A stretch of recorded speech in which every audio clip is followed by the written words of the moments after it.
महाभारत का पहला श्राप। युधिष्ठिर ने यह श्राप स्त्रियों को दिया था। प्रसिद्ध ग्रंथ महाभारत के अनुसार जब युद्ध समाप्त हुआ तो माता कुंती ने पांडवों के पास जाकर उन्हें यह रहस्य बताया कि कर्ण उनका भाई था। सभी पांडव इस बात को सुनकर बहुत दुखी हुए। युधिष्ठिर ने विधि विधान पूर्वक कर्ण का अंतिम संस्कार किया तथा शोकाकुल होकर माता कुंती के समीप गए।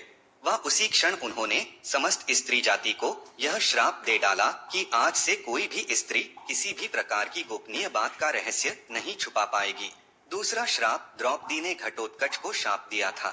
मित्रों, जब घटोत्कच पहली बार अपने पिता भीम के राज्य में आया तो अपनी मां हिडिंबा की आज्ञा के अनुसार उसने द्रौपदी को कोई सम्मान नहीं दिया।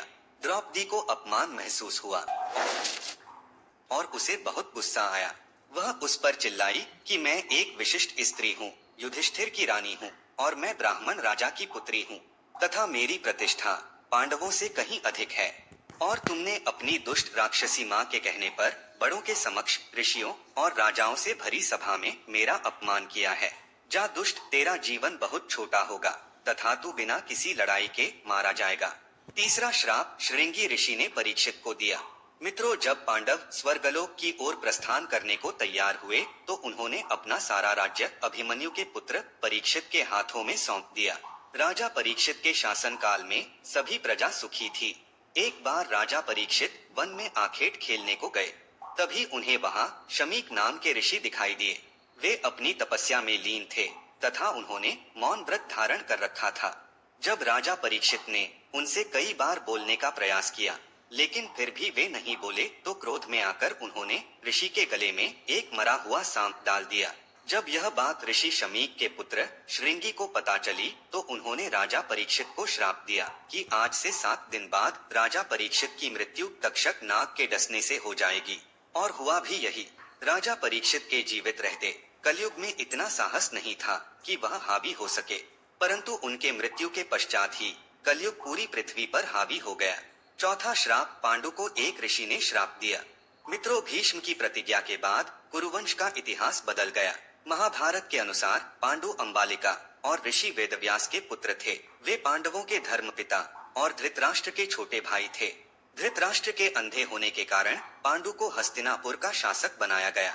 एक बार राजा पांडु अपनी दोनों रानियों कुंती और माद्री के साथ आखेट खेल रहे थे कि तभी उन्होंने मृग होने के भ्रम में बाण चला दिया जो एक ऋषि को जाकर लगा। उस समय वह ऋषि अपनी पत्नी के साथ सहवास कर रहे थे और उसी अवस्था में उन्हें बाण लग गया। इसलिए उन्होंने पांडु को श्राप दे दिया कि जिस अवस्था में उनकी मृत्यु हो रही है उसी प्रकार जब भी पांडु अपनी पत्नियों के साथ सहवासरत होंगे तो उनकी भी मृत्यु हो जाएगी। उस समय पांडु की कोई संतान नहीं थी। मित्रों, अब उनके लिए यह संकट की बात हो गई थी। जब उन्होंने यह बात कुंती को बताई तो कुंती ने उन्हें ऋषि दुर्वासा द्वारा उनको मिले वरदान की बात कही। इस वरदान से कुंती किसी भी देवता का आवाहन कर उन्हें बुलाकर उनके साथ नियोग कर सकती थी। विवाह पूर्व उन्होंने सूर्य देव का आवाहन किया था जिसके चलते कर्ण का जन्म हुआ था, लेकिन कुंती ने लोक लज्जा के कारण उसे नदी में बहा दिया था। खैर, पांडु मान गए। तब कुंती ने एक एक कर कई देवताओं का आवाहन किया।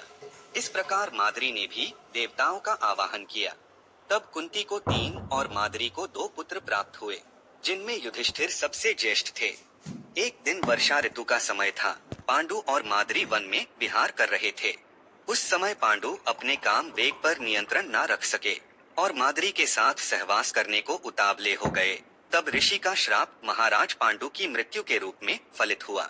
माद्री पांडु की मृत्यु बर्दाश्त नहीं कर सकी और उनके साथ सती हो गई। यह देखकर पुत्रों के पालन पोषण का भार अब कुंती पर आ गया था। उसने अपने मायके जाने के बजाय हस्तिनापुर का रुख किया। राजमहल में कुंती का सामना गांधारी से भी हुआ।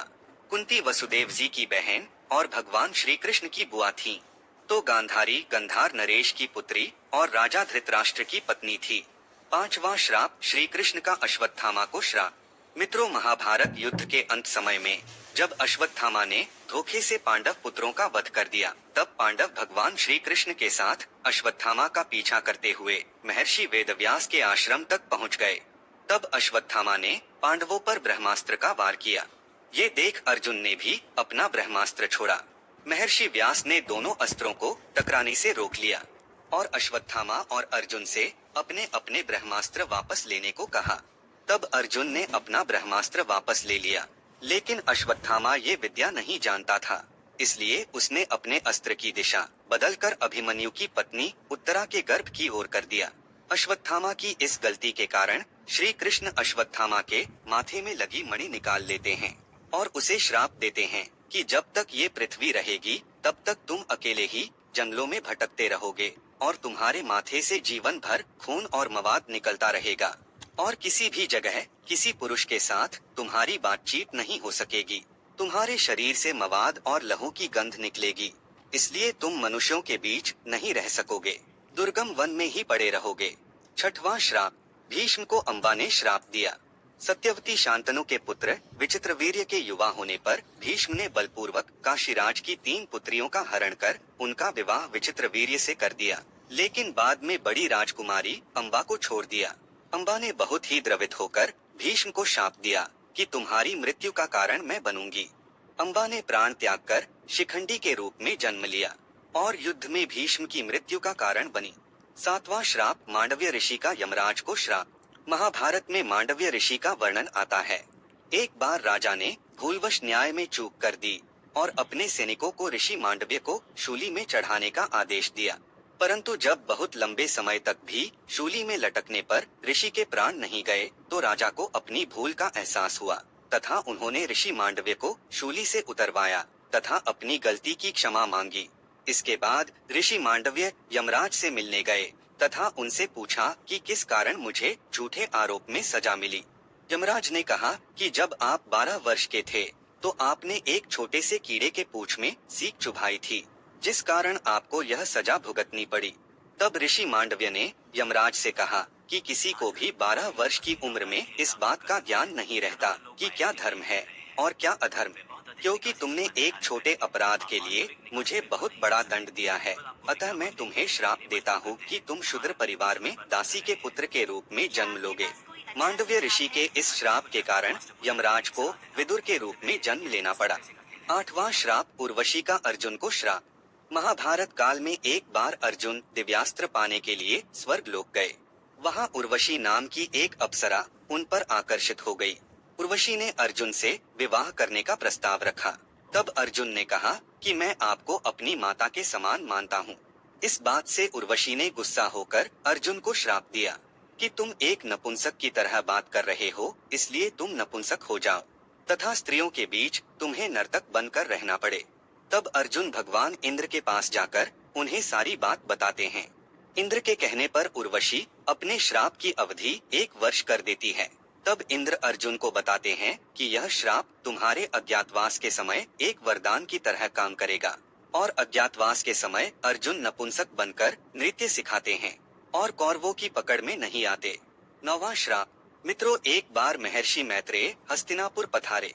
विश्राम के बाद धृतराष्ट्र ने पूछा कि भगवन, क्या वन में 5 पांडव कुशल पूर्वक हैं? महर्षि ने कहा, वे कुशल हैं, लेकिन मैंने सुना है कि तुम्हारे पुत्रों ने पांडवों को जुए में धोखे से हराकर वन भेज दिया।